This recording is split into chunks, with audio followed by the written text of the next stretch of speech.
So this past weekend, we had a cannabis dialogue session with adults 40 plus. This weekend went really well. We had a lot of participants who had a lot of different opinions, a lot of vocal opinions, and a lot of opportunities to share what was on their mind. So one of the main points I heard from this weekend specifically was that we really do need to have more open, honest dialogues, whether it's with cannabis or whether it's with other topics as well. There's so many facets and ideas, and everybody has a different opinion on it. And yeah, there's really a lot, and we just barely touched the surface. Like, there's a lot more. And hopefully, that with these sessions, we're hoping for a lot more input.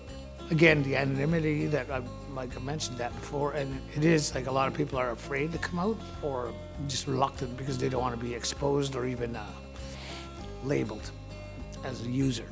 Conversation cafes. Why couldn't we open up maybe on, I don't know, like Saturday or Sunday, like say, let's open it up for a cafe morning, or coffee and donuts, and see what kind of people walk in. Then your conversations would start.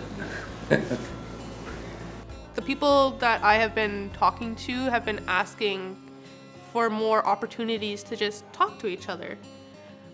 So just having things like a coffee house session where they could come in and have coffee or tea and just have a chat about anything that's on their mind. Doesn't have to be super structured or super organized, just having a space where people feel comfortable to come and have a talk.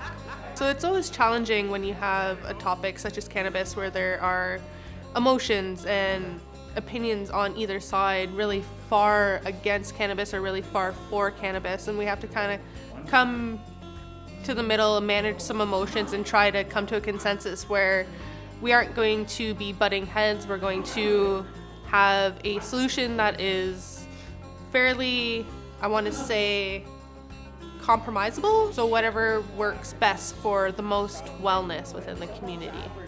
The key thing was the variety of different people that showed up and attended. We had elders, we had younger people, and different opinions, which were welcome because we need more dialogue.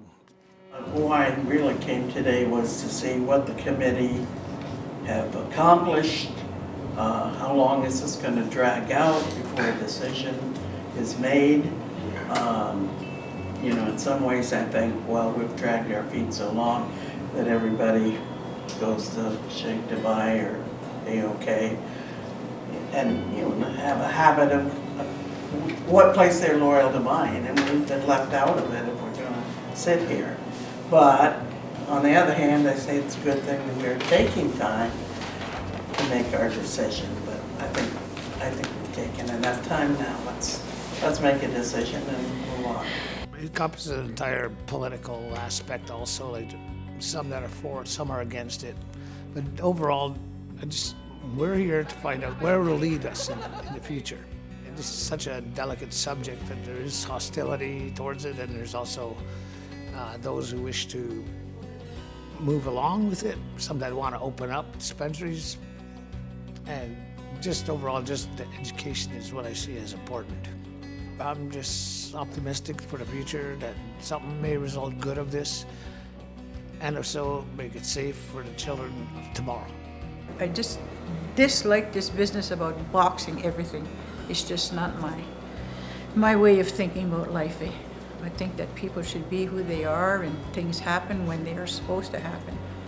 And like now, we're talking about this thing that's coming into our communities, and it's the right time to talk about it.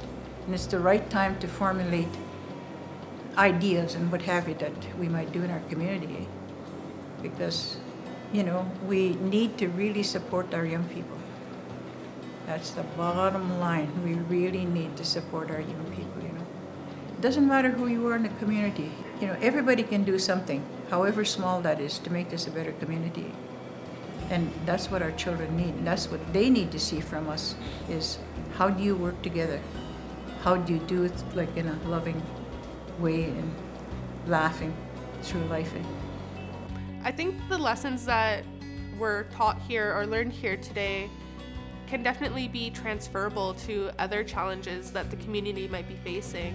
for example, if there's a social justice issue that we need to talk about. I know it might be challenging for people to talk about things like this, but remembering the foundations of dialogue and coming at things from our 7 grandfather teachings, so remembering to always be kind, to always use respect, honor people's bravery, these sorts of things. If we remember our foundations and our roots, I think that's where this presentation will definitely add some more value to the community.